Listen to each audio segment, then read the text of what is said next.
நீலகிரி கிறிஸ்துவின் சபையார் வழங்கும் பர்வதத்தின் குரல்.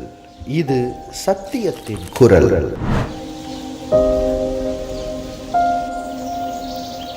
Nilgiris Church of Christ presents Voice of the Mount. This is the voice of the truth. எந்தன் கண்மலையானவரே, என்னை காக்கும் தேவநீரே. எந்தன் கண்மலையானவரே, என்னை காக்கும் தேவநீரே. வல்லமை மாட்சிமை நிறைந்தவரே, மகிமைக்கு பாத்திரரே. வல்லமை மாட்சிமை நிறைந்தவரே, மகிமைக்கு பாத்திரரே. ஆராதனை உமக்கே, ஆராதனை உமக்கே, ஆராதனை உமக்கே, ஆராதனை உமக்கே, ஆராதனை உமக்கே, ஆராதனை உமக்கே, ஆராதனை உமக்கே, ஆராதனை உமக்கே. பர்வதத்தின் குரல் தொலைக்காட்சி நேயர்களுக்கு ஆண்டவர் இயேசு கிறிஸ்துவின் வெளியேற பெற்ற நாமத்தில் வாழ்த்துக்கள். இன்றைய நாளில் நமது செய்தியாளர் நீலகிரி கிறிஸ்துவின் சபையினுடைய போதகர் சி பிரசாந்த் சாமுவேல் அவர்கள் தேவ செய்தி அளிக்கும்படியாக இருக்கிறார். அன்பு நேயர்களே, கர்த்தருடைய வார்த்தையை கவனமாய் கேளுங்கள், ஆவிக்குரிய வளர்ச்சியை பெறுங்கள். வாருங்கள், கர்த்தருடைய செய்தியை கேட்கலாம். துயரப்படுகிறவர்கள் பாக்கியவான்கள் என்று சொல்லி இயேசு கிறிஸ்து சொல்லுகிறார்.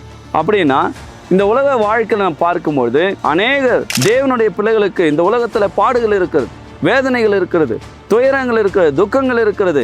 ஆனால் இவைகள் மத்தியிலே இயேசு நம்மோடு இருக்கும்போது நாம் எதை பற்றியும் நாம் வேதனைப்படக்கூடாது, நாம் துயரப்படக்கூடாது. ஏனென்று சொன்னால் தானியேலுடைய வாழ்க்கையில அவர் ஜெபிக்கிற ஒரு தேவனுடைய பிள்ளையாய், தேவனை நேசித்து தேவனுடைய சமூகத்தை தன் நேரங்களை ஒப்பு கொடுத்து வாழ்ந்த ஒரு தேவனுடைய பிள்ளையாய் அவர் காணப்பட்டார். ஆனால் அவருடைய வாழ்க்கையில நீங்கள் அழுது புலம்புவீர்கள், உலகமோ சந்தோஷப்படும், நீங்கள் துக்கப்படுவீர்கள், ஆனாலும் உங்கள் துக்கம் சந்தோஷமாய் மாறும் என்று சொல்கிறார். ஆக இந்த இடத்துல இயேசு கிறிஸ்து சொல்லக்கூடிய ஒரு வார்த்தை என்ன?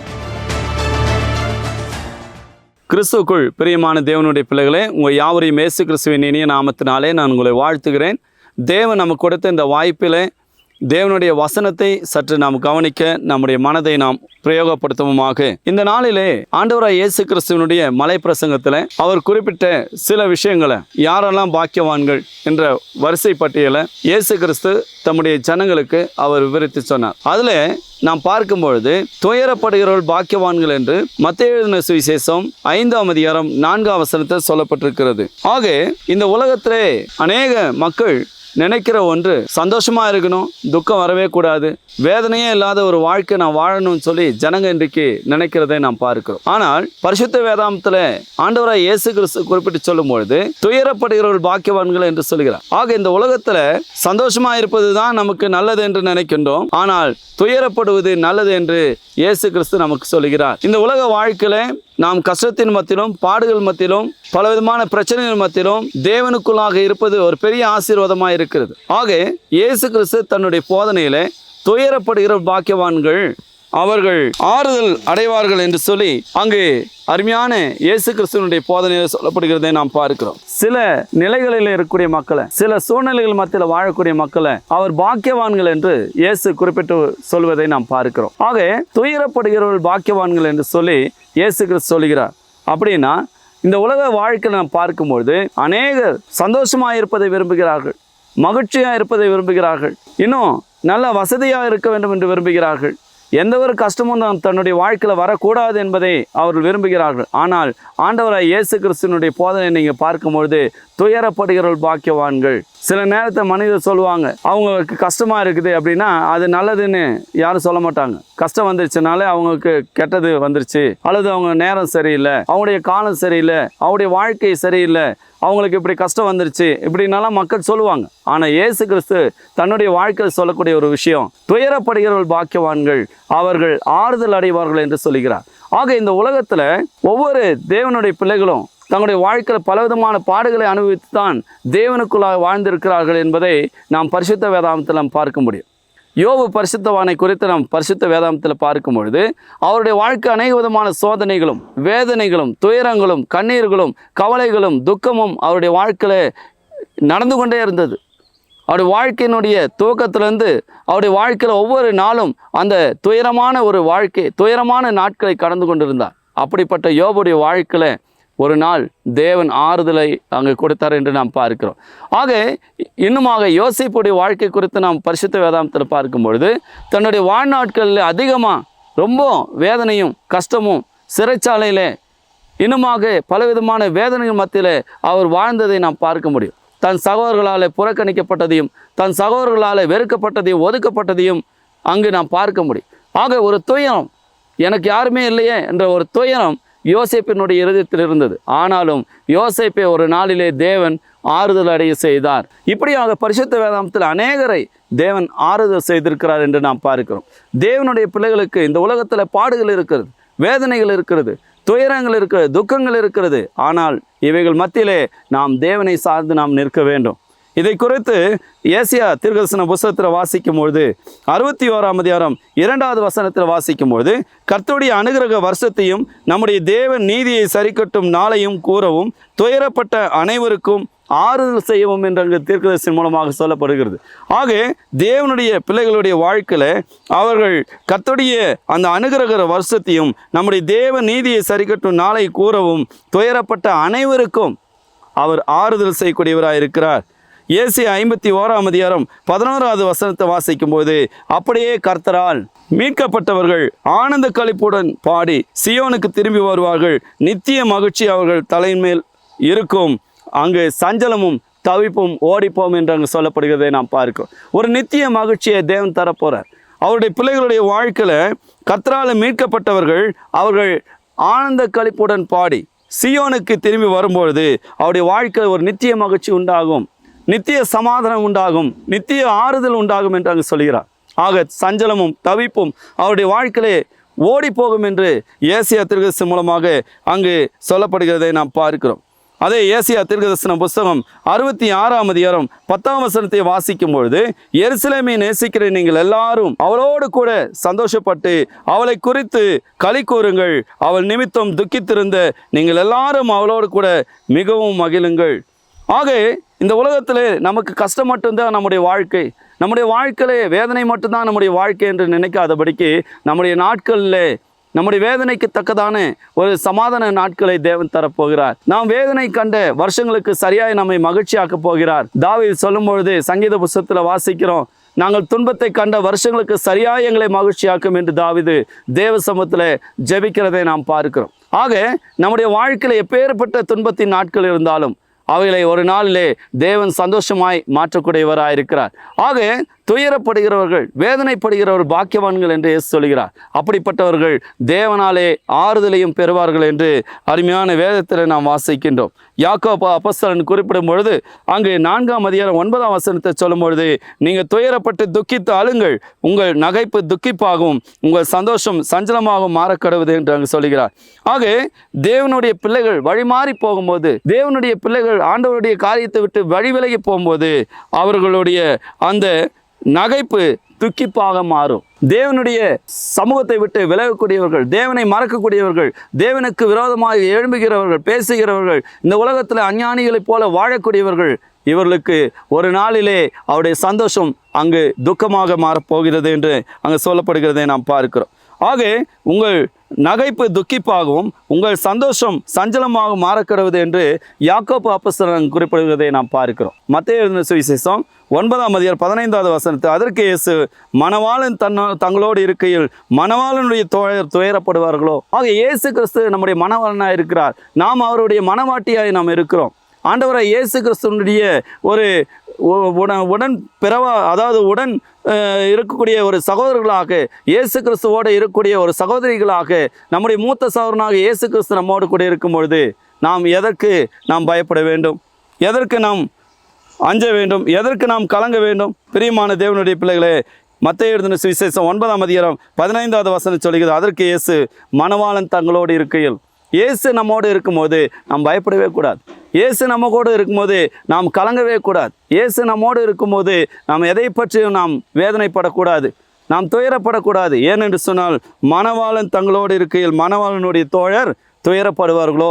ஆக இயேசு நம்மோடு இருக்கும்போது நாம் எதற்கு நாம் துயரப்பட வேண்டும்? இந்த உலகத்தில் நம்முடைய உடன்பிறப்புகள் நம்மோடு இல்லை என்றாலும், நம்முடைய பெற்றோர் நம்மோடு இல்லை என்றாலும், நம்முடைய சொந்த பந்தங்கள் நம்மோடு இல்லை என்றாலும், இயேசு கிறிஸ்து நம்மோடு இருக்கும்போது நாம் எதற்கு நாம் துயரப்பட வேண்டும்?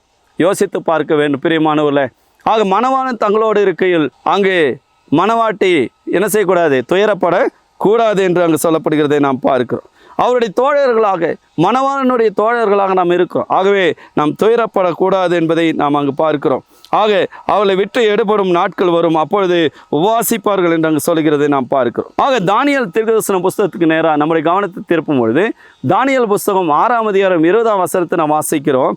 ராஜா கெபின் கிட்ட வந்த போது, ஆக தானியேலுடைய வாழ்க்கையில் அவர் ஜெபிக்கிற ஒரு தேவனுடைய பிள்ளையாய், தேவனை நேசித்து தேவனுடைய சமூகத்தை தன் நேரங்களை ஒப்பு கொடுத்து வாழ்ந்த ஒரு தேவனுடைய பிள்ளையாய் அவர் காணப்பட்டார். ஆனால் அவருடைய வாழ்க்கையில் பார்க்கும் பொழுது அவருடைய விசுவாச பரீட்சை அவருக்கு ஒரு வேதனையான ஒரு சூழ்நிலை வந்தது.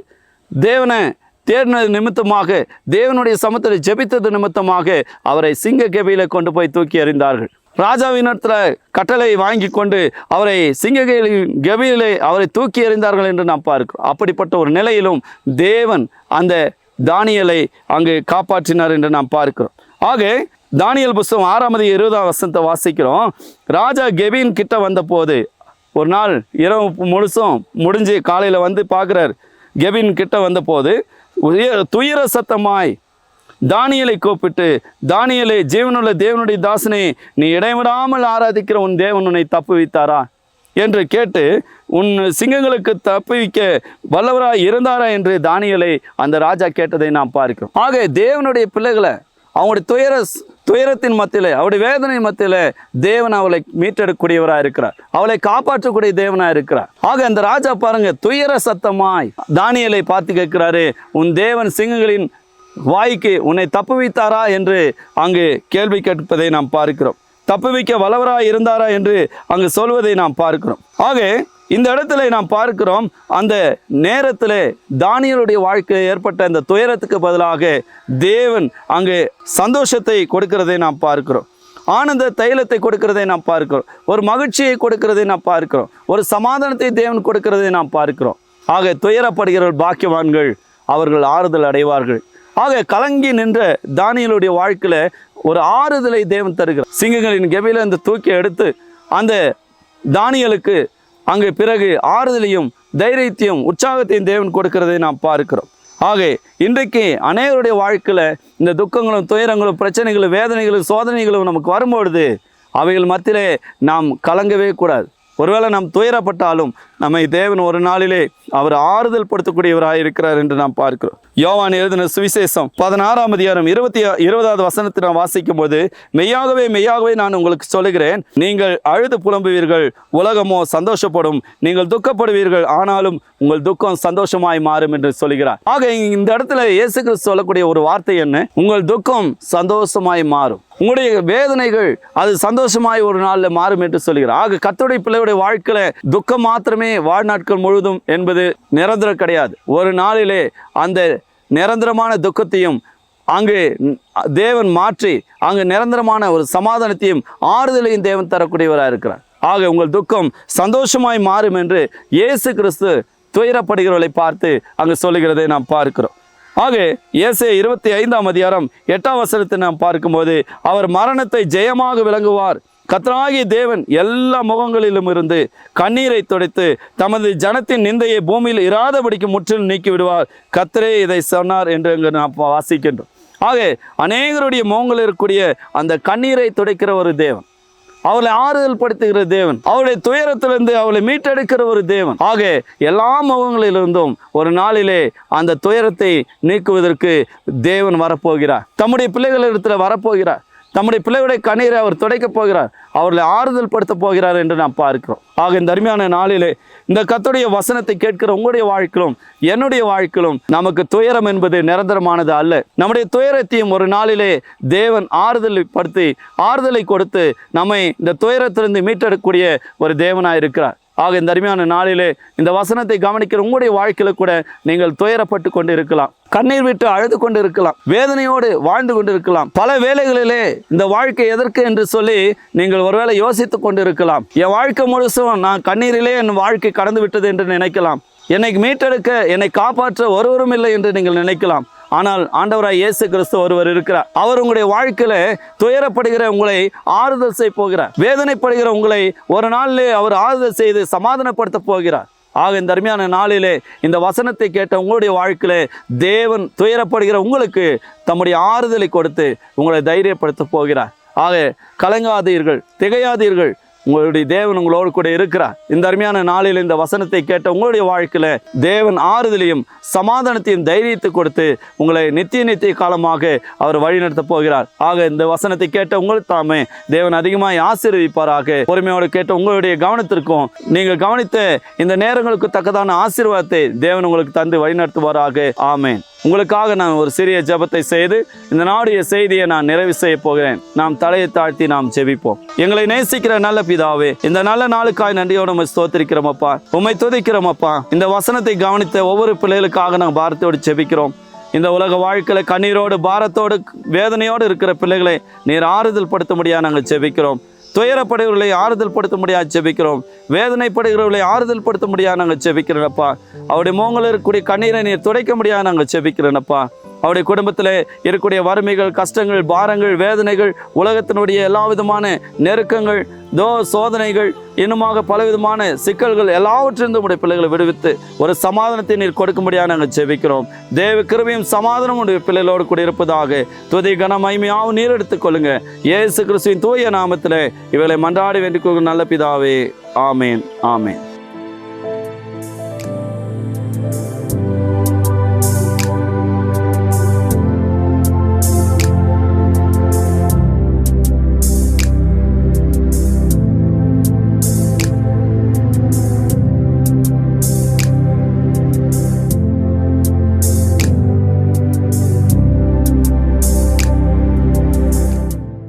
நீங்கள் எங்களோடு கூட தொடர்பு கொள்ள உங்களை அன்புடன் அழைக்கிறோம்.